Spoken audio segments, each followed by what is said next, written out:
Welcome to Step Up and Thrive, where you get quick and easy tips on business management, productivity, stress management, work-life balance, and marketing. I am Tuuli Paksi, personal development coach, and my task here is to introduce you to various ways to succeed in business while keeping the sanity. Hello. Today we are speaking about creating profitable courses, and my guest is Katy Miller. Katy is a course creation expert and social media strategist. She owns Miller Social, a social media marketing and coaching firm based in Frisco, Texas. Her background in education, instructional design and development, and network marketing drives her passion to help people build their course from idea to launch. Her clients love her straightforward, practical approach to course creation and social media. Welcome, Katy, to the podcast. Thank you so much for having me. There is one question I ask from every guest. Can you please share your story of becoming an entrepreneur? It's kind of a long one, but I'll keep it brief. So I've always had an entrepreneurial heart, which started when I tried to sell drawings on my front porch with my best friend when I was 6 years old. So I knew that it was Very early. right? I know, very early. I kind of always knew that I wanted to do something for myself and march to the beat of my own drum. But I also loved teaching. So I went to school, became a teacher, an elementary school teacher, and in between having my kids, I was an instructional technology coach.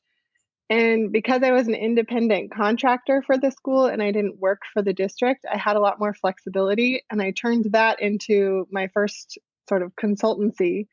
And then once my second son was born and my pilot husband was traveling a lot for work, I didn't really have the flexibility to be outside of the home. I could have made it work, but I was like, he's gone a lot. I want to be home. So that's when I joined a network marketing company. And I really loved the community aspect of it. But again, that need to work for myself was kind of at the back of my mind. So I wanted to do things my way, which a lot of what I was doing in my network marketing business was figuring out how to market myself on social media along with everybody else in the company who gets the same assets of things and trying to figure out how I could set myself apart. So that's where the social media stuff came in. And from there, I realized I could help other people do the same thing after I studied it and kind of developed social media strategy. And I realized not everyone understood the strategy behind social media, and I could help people maximize their time. And that's when Miller Social was born. So it's kind of a windy path to get to where I was now, but definitely worth it.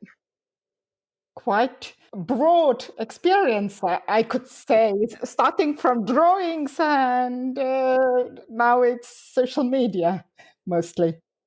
Yes, like I said, windy path. It's just sort of you go through different experiences, and always in there, education was kind of always weaved in to everything that I have ever done, in teaching and anything with kids. And so when I was an instructional technology coach, that's when it shifted to helping adults.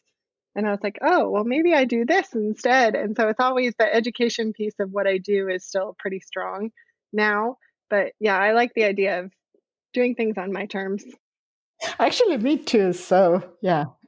Right? Entrepreneurs, we get it. We kind of want to do it we want to do it our own way, right? Yes. What is suitable for us, for our family. Yeah, definitely. Exactly. And I think that's what's valuable is that we can find a way to work for our family. And it's so different for everybody. And we all have this thing that we can offer because we find a way to make whatever we're doing work because we figured it out for ourselves. So, you have background in course development, as you mentioned, and selling courses is really great way to get money. So, one question, how to pick the perfect idea? This is a question I get a lot, actually. It's pretty, like, a lot of people are thinking like they have an idea, they know what they want to teach, but they're not sure how to develop it into a course. So I personally believe that everyone has something to teach, and picking the perfect idea depends on a few things. And here's kind of what I break down for people is, does your audience ask you about the topic a lot? So is it something that your clients or your audience are coming to you and they want to know more about it all the time and it's a common question? Are you repeating yourself with clients, feeling like you're talking about the same thing all the time? That's another great way to know that you have a topic for a course. And is it something you can talk about easily? So we cover that in my new course, but also like more in depth. But there are methods to flesh out your idea and kind of the information you have to share.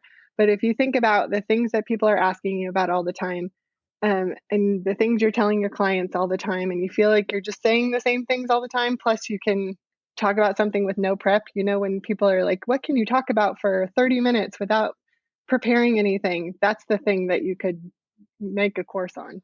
And if you start to make lists, then there will be more than one perfect idea. How can we select the first one? Let's say so.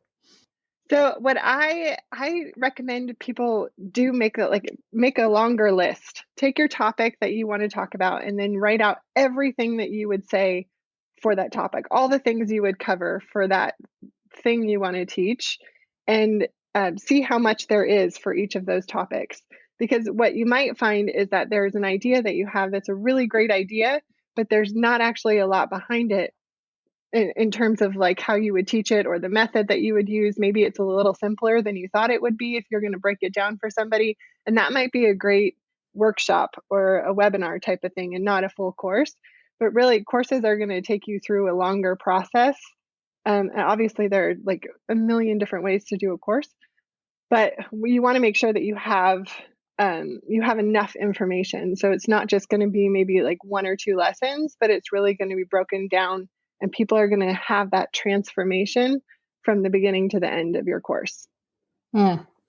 So, okay, we got this long list, we got this one idea. What now? What is the next thing? How you a little bit mentioned that, okay, yeah, see what would be included in that course, but how can we build it? What is the best way to do so that it would be a successful course?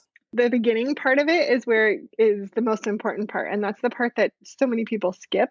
There are a lot of planning and questions that you have to ask at the beginning phase of when you're planning a course, because you want to make sure that it's something worth doing all the work for, right? Like we have to you have to make a video, you have to make an outline, you have to do all these things, and people see the whole process of a course and they get a little overwhelmed by it and they get stuck on their idea. So I follow the ADDIE model, which is ADDIE, and that's analysis, design, development, implementation, and evaluation. And I'll break it down for you too. But I've kind of modified that method for the modern entrepreneur and included social media into it. At the beginning, like I said, that planning phase, that analysis phase is where you spend most of your time. This is where we're asking questions like, who's your audience? You're really fleshing out the idea of like what problem you're trying to solve. Why are we doing this? Is this something that I want to do? What do I want my audience to walk away with? And having those clear objectives from the beginning is key. And organizing is the next phase. So that's the design of your course. And you want your course to make sense. It has to follow the process. This is the planning of what it's going to look like. And that's where you can kind of look at the process that you went through, because it's probably a process or something that you have gone through yourself or you've developed for yourself. And you can take that and break it down into the order of how it went, or what do people need to do in order to get from the beginning point to the end point of what you want to teach them. And you can use a mind map for this, a brain dump, post-its. There's really a few ways to go on when you're organizing and getting into this phase, but people are surprised by how much we spend in the analysis and the design part of planning a course, because you want to get that stuff right at the beginning before you get into making your videos and the handouts and launching and all that. And development is when you film the videos, you're creating your materials, you're writing your script, you're doing the part of course development, like the meat of it.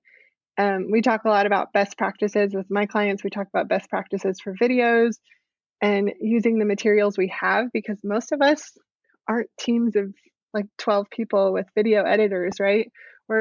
We're just trying to like make something and do something from home, and it's us. So we talk about how to edit our videos as our own team. And the goal is to keep it simple and professional. And then there's the implementation phase, which is my favorite part. And that's really the launch phase of the course, where you're mapping out your launch plan on social media and finalizing your pricing. And then the last phase, which is the evaluation, is figuring out what worked, what didn't work, what you might need to change for the next time. And that's it. That's all the whole process broken down really quickly. You already mentioned this launch phase.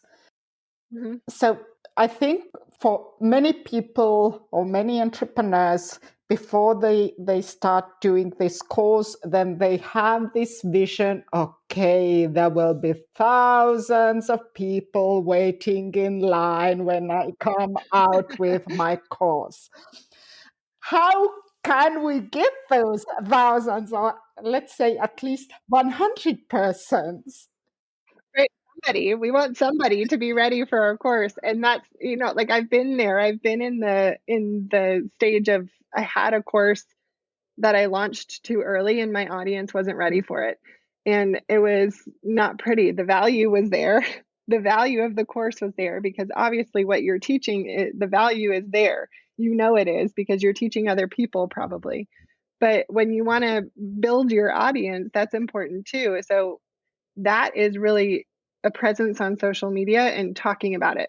Talking about it before there's one slide or material or script or outline done or questions answered.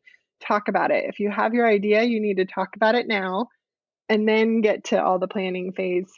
I see a lot of my clients will not talk about it until it's perfect and ready. And like you can't do that. You have to start talking about it now. I can't tell you how many presentations or like workshops or things I've done that I start talking about on my social media before I have one slide done in the slide deck, or I even know how it's going to be organized. You have to get the word out there so people can get comfortable knowing that you're the expert in that and that you are going to be someone that they can come to for whatever topic your course is going to be on. So my biggest thing is talking about it and building your audience with the value that you share on social media.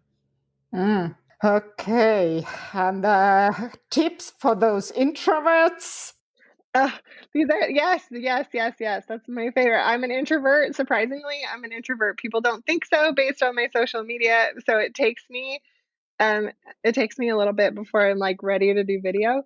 I forced myself to do 100 videos in 100 days because I wanted to break out of my comfort zone. I don't recommend that for everybody, but I do think that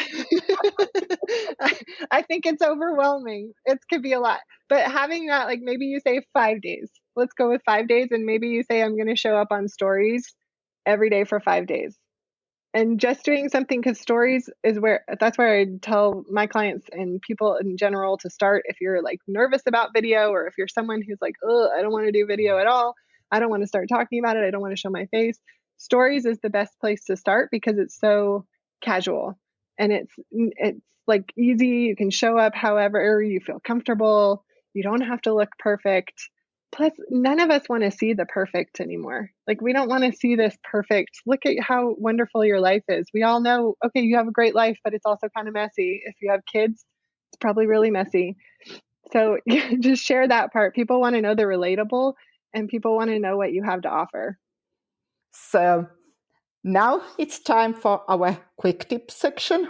And this is something what we do regularly on our podcast. And my question is, what is your biggest revelation about creating a profitable course? It's the social media piece for me. The social media piece and the launching part. I think that that's left out a lot from what I've seen on the market and what I see from the experts in the field. Is there's not that piece of it. There's people talking about here's how you create a course, or 7 steps to create a course, or like create a course in 24 hours. But nobody talks about how you actually have to launch it and sell it. And so people have this course and they're like, "Oh, I have this course," and they put it out there and they're like, nobody bought it because like I made this beautiful thing. Why aren't you buying it? So people don't talk about the social media piece. And I think if you want to make something profitable, you have to let people know what you can offer. And it doesn't have to be like, I'm going to do a video and I'm going to like blow up all the things that I can help you with, and I'm going to talk about for hours. I'm going to tell you everything I can do. It's not that. It's just dropping these little things like, here's the value that I can show you. Here's something you can do today if you want to create a course, or here's something you can do today on social media that's easy. Not, okay, your entire social media strategy is going to be this. That's overwhelming. So that piece of just the social media launching piece and how to sell your course is the biggest piece that is missing for so many. And at the same time, it seems to be so important. It is. It can be a great source of passive income, something that you can have out there that you never have to touch again unless you tweak a few things later. So there's so many benefits to having a course out there, but it has to be done right so you're not going back and fixing it all later. That's true. Thank you so much, Katy. It's really valuable information, and let's hope that our listeners do their own courses and get some passive income so that there will be more time for family. That's right. That's what we need. More time, right? We want more time with our kids. We don't want to be working all the time. We didn't do this to work all the time and be crazy. Yeah. So, if our listeners would like to know more about you and to follow you, where can they do so? Mm-hmm. You can find me on Instagram and Facebook at the Miller Social, and on my website, which is probably going to be in the show notes because it's more complicated. It's the Miller Social, and I use Member Vault to host my site. So social media is probably the best. Instagram is where I'm the most active. And I know that you have several great freebies, which would definitely help the life and your business. So, can you a little bit talk about your freebies as well? Sure, I'd love to. So I have a couple options on my website. Free master classes. One is about planning out your month. And then I have a course hosting platform kind of guide breakdown, because that's a big piece of it too. Where do I put my course? So I have a breakdown of that. But there's a couple free things on my website around social media and courses. And I think that covers the freebies that's on there. But there's a few things on there. That depends if you're looking social media or courses. There's a few things. But in a way, if you want to use your course and go out with social media, then those two could be probably combined very well. Mm-hmm. Yes. Okay. Thank you so much for this valuable information, and yeah, it was fun. Thank you so much for having me. I love talking about course stuff and social media. So this was fun. Thank you. Come and check all the show notes and transcript at stepupandthrivepodcast.com/24. Thank you for joining Step Up and Thrive with Katy Miller. I'm your host, Tuuli Baksi. Tune in 2 weeks.